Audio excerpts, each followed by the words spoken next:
Kisah Para Rasul 17. Keributan di Tesalonika. Ayat yang pertama. Paulus dan Silas mengambil jalan melalui Amfipolis dan Apolonia dan tiba di Tesalonika. Di situ ada sebuah rumah ibadat orang Yahudi. Ayat yang kedua. Seperti biasa, Paulus masuk ke rumah ibadat itu.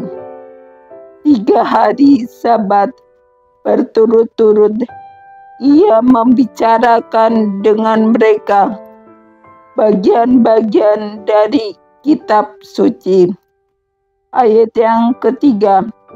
Ia menerangkannya kepada mereka dan menunjukkan bahwa Mesias harus menderita dan bangkit dari antara orang mati.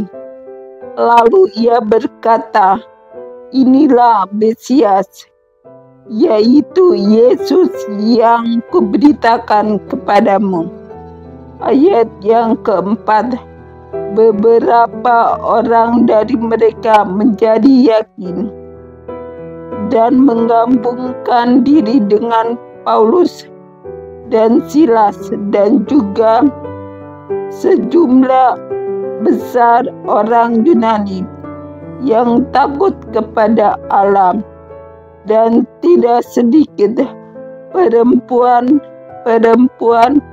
terkemuka. Ayat yang kelima.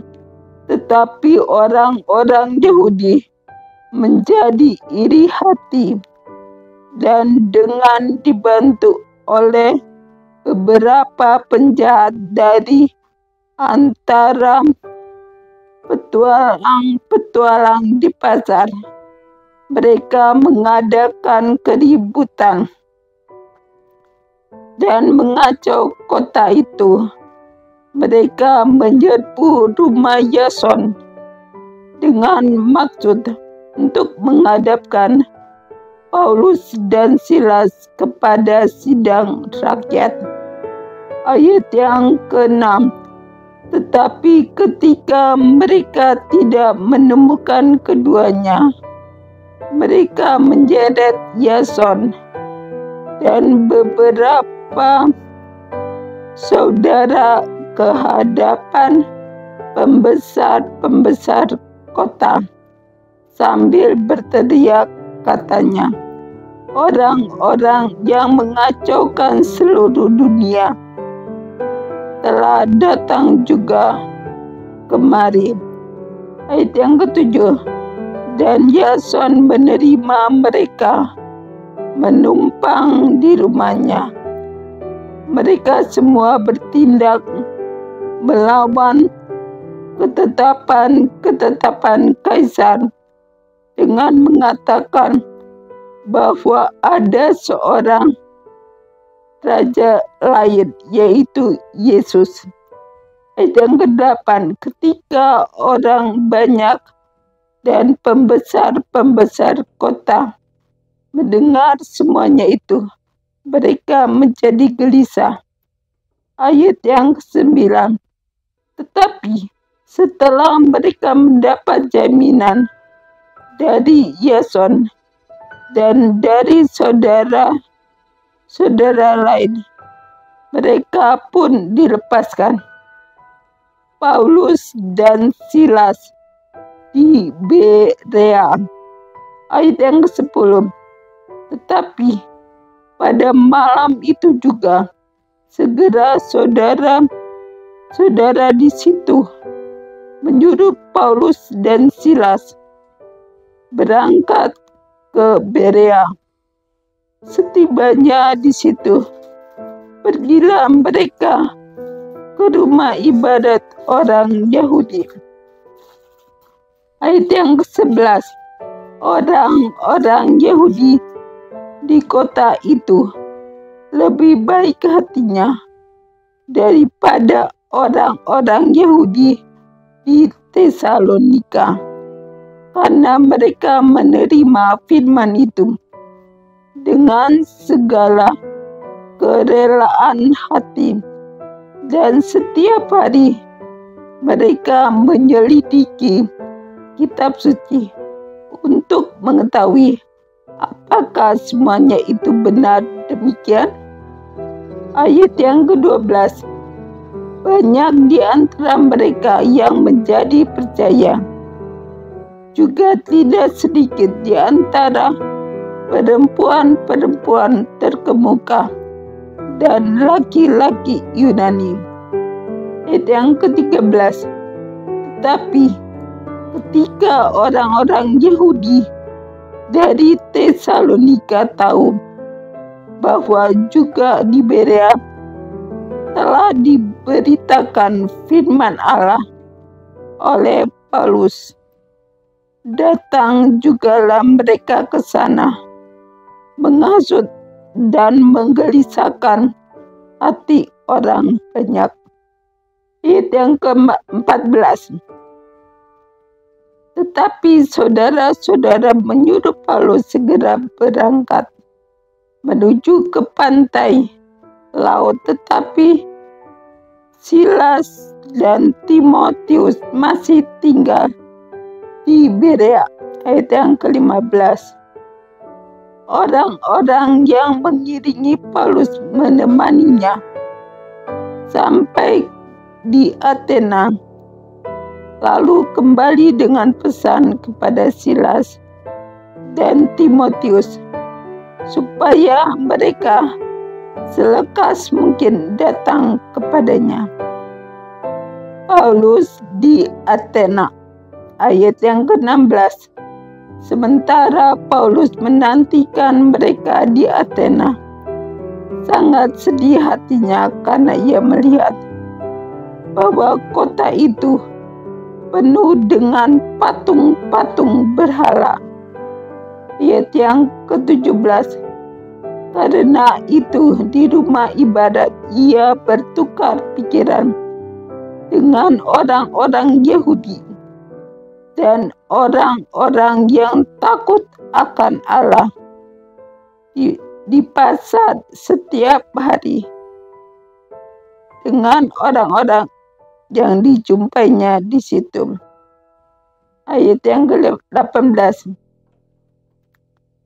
dan juga beberapa ahli pikir dari golongan Epikuros dan Stoa bersoal jawab dengan dia, dan ada yang berkata, apakah yang hendak dikatakan si Peleter ini?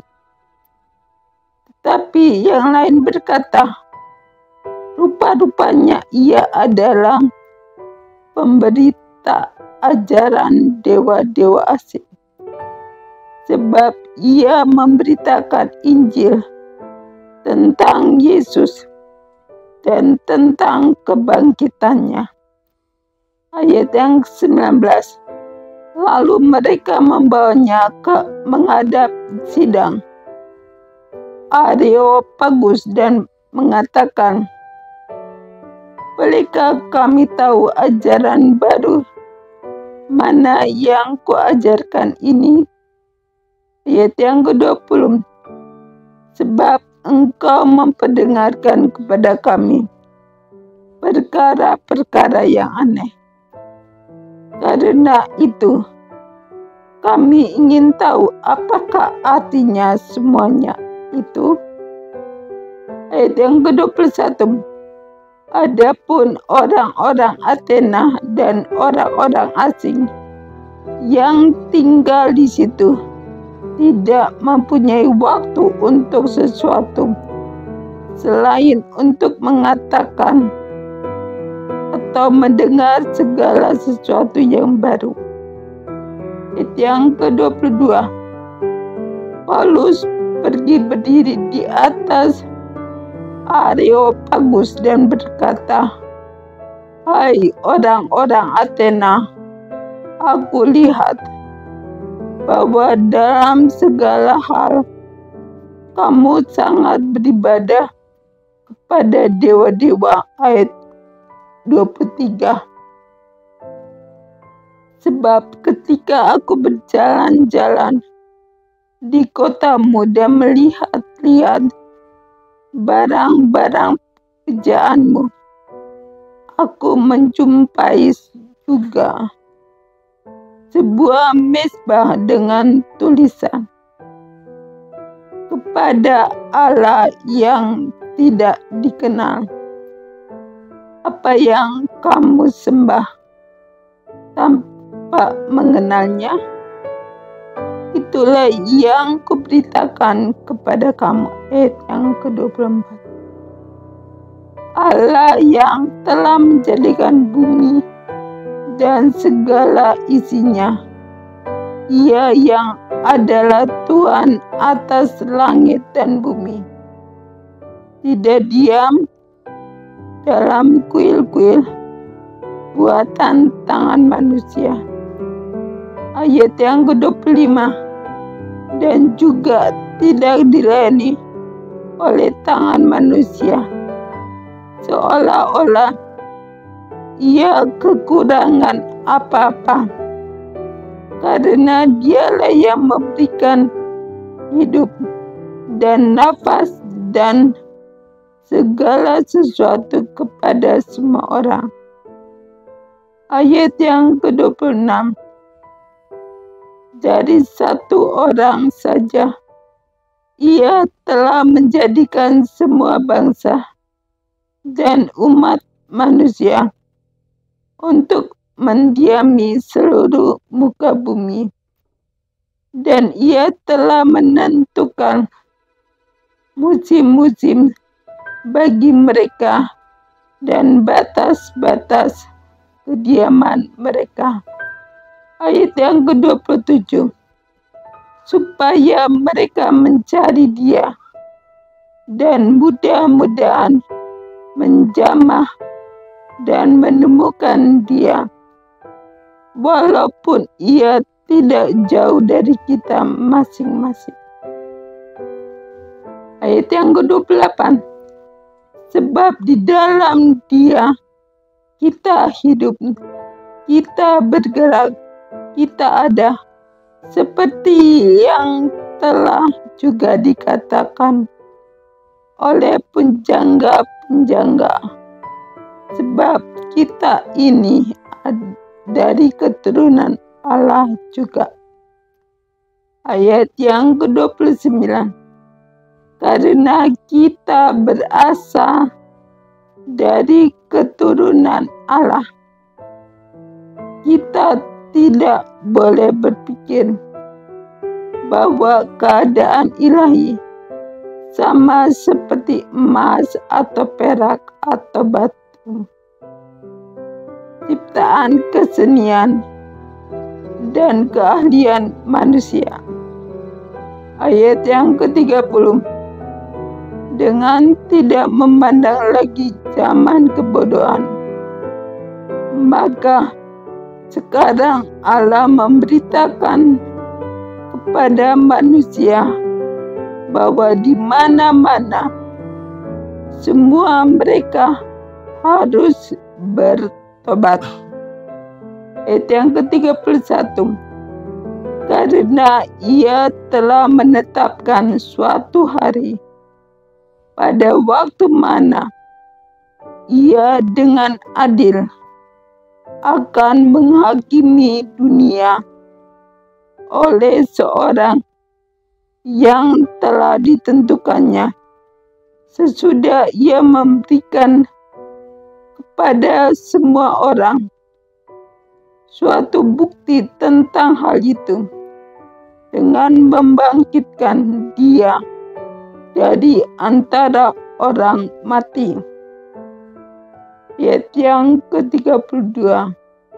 Ketika mereka mendengar tentang kebangkitan orang mati, maka ada yang mengejek, dan yang lain berkata, lain kali saja kami mendengar engkau berbicara tentang hal itu. Ayat yang ke-33, lalu Paulus pergi meninggalkan mereka. Ayat yang ke-34, tetapi beberapa orang laki-laki menggabungkan diri dengan dia dan menjadi percaya. Di antaranya juga Dionysius, anggota majelis Areopagus, dan seorang perempuan bernama Damaris, dan juga orang-orang lain bersama-sama dengan mereka.